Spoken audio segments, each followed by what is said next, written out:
আসসালামু আলাইকুম, সাথে আছি আমি আছি তারিফ খান। আজকের পাঠ্য বিষয় আইসিটি এইচটিএমএল পর্ব নাম্বার 6।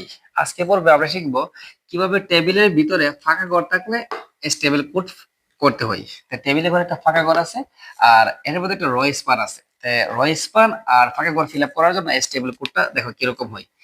ডক্টর এইচটিএমএল তারপর আমাদের হেড ইউজ করতে হবে, HEAD, হেড দিয়ে শুরু করতে হবে।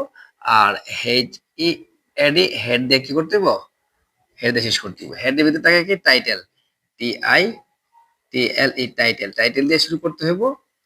TITLE টাইটেল দিয়ে কি করতে হবে, আমাদের শেষ করতে হবে। এখন টাইটেলের ভিতরে কি লিখবা, যেহেতু আমরা টেবিল করতেছি তাই টাইটেলে তুমি টেবিল লাগাই দাও, TABLE টেবিল। তারপর শুরু হবে আমাদের বডির কাজ, BODY, বডি দিয়ে শুরু করবো, কোনো এক সময় বডিটা শেষ হয়ে যাবে। এখন আমাদের ক্যাপশন নিয়ে একটু এক এক বই এক এক রকম। এই টেবিলের উপরে কোনো কিছু থাকলে তার নাম ক্যাপশন। অনেকে বডির নিচে ক্যাপশন লেখে, অনেকে টেবিলের নিচে ক্যাপশন লেখে। আমি বডির নিচে ক্যাপশন লিখে, দেখো ক্যাপশন, CIP ক্যাপশন, TI1। এদিকে টেবিলের উপরে কোনো কিছু থাকলে তার নাম ক্যাপশন হয়ে যায়। ক্যাপশন হলো mobile, MOBILE, mobile company, mobile company. Caption দিয়ে শুরু করলাম, ক্যাপশন দিয়ে শেষ করলাম। এখন শুরু হবে table border, TABLE table.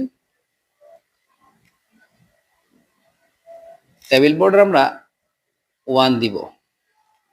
Table বর্ডারের ভিতরে দেখো আমাদের কি আছে, এই যে GSM, রবি, GP আর রবি, CDMA এখানে খালি ঘর আছে। তো এখানে যা আছে মূলত সবগুলো TD, এখানে কিন্তু TH নাই। তাহলে আমরা লিখবো টেবিল র, টেবিল র দিয়ে শুরু করলাম। টেবিল র এর ভিতরে আছে TD। এখন TD GSM দুইটা রড জায়গা দখল করছে। দেখো এখানে বরাবর একটা র হইল, র না হয় নাই, তাই জিপি আর রবি দুইটা রড জায়গা GSM দখল করছে। আর রয়ের জায়গা দখল করে তার নাম হয় রয়েস্পান, ROSSPN, রয়েস্পান 2, রয়েস্পান 2 লিখে রাখবো আমরা। GSM TD দিয়ে শুরু করছি, TD দিয়ে কি করবো, শেষ করবো। তারপর টিডির নাম হচ্ছে জিপি। এই যে তারপর আমরা লিখবো টিডির নাম হলো জিপি, জিপি টিডি দিয়ে শুরু হলো, জিপি টিডি কি শেষ। জিপি টিডি শেষ মানে তোমার প্রথম টিয়ার শেষ হয়ে গেল। প্রথম টিয়ার, দ্বিতীয় টিয়ার, তৃতীয় টিয়ার, এর মধ্যে টিয়ার 3টা খুলতে হবে এই অঙ্কের মধ্যে। তাহলে তোমার প্রথম টিয়ার কি, প্রথম টিয়ার শেষ। আমরা দ্বিতীয় টিয়ার খুলবো। দ্বিতীয় টিয়ারের ভিতরে কি আছে, টিডি আছে। টিডি হচ্ছে রবি। দেখো এই ঘরে আর কোনো কিছু নেই, ঘরে আগে শেষ করে ফেলছি। আর রবি, রবি হচ্ছে তোমার দ্বিতীয় টিডি। টিডির মধ্যে আছে রবি, আর ও বিআই, রবি। রবি টিডি শুরু হলো, রবি টিডি কি হলো, শেষ হলো। এখানে রবি শেষ, ধরো তোমার কি শেষ হয়ে গেল, টিয়ার শেষ হয়ে গেল, এদের টিয়ার শেষ। তারপর তোমাদের শুরু হবে তৃতীয় টিয়ারের কাজ। 3 নম্বর টিয়ার ভিতরে আছে কি, CDMA, টিয়ারের ভিতরে থাকে টিডি। টিডি হলো CDMA, CDMA টিডি শুরু হলো, CDMA টিডি কি শেষ। তারপর আছে ফাঁকা ঘর। ফাঁকা ঘরের টিডি কিভাবে ফিল আপ করতে, আজকে আমাদের পাঠ্য বিষয় ছিল ফাঁকা ঘরের টিডি।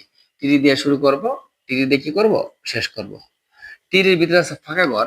ফাঁকা ঘরের জন্য আমাদের ইউজ করতে হয় স্ল্যাশ বিআর, স্ল্যাশ বিআর। ফাঁকা ঘরের জন্য কি লাগে, স্ল্যাশ বিআর। ফাঁকা ঘরের কাজ শেষ, তাহলে তোমার টিআরও কি শেষ হয়ে গেল। তাহলে তোমার সবগুলা টিয়ার শেষ। আর সব টিয়ার শেষ হলে তোমাদের টেবিল শেষ হয়ে যায়। আর টেবিল শেষ হলে কি শেষ হয়ে যায়, বডি শেষ হয়ে যায়। আর বডি শেষ হলে আমাদের HTML পুরোটাই কি শেষ হয়ে যায়, HTML পুরোটাই শেষ হয়ে যায়।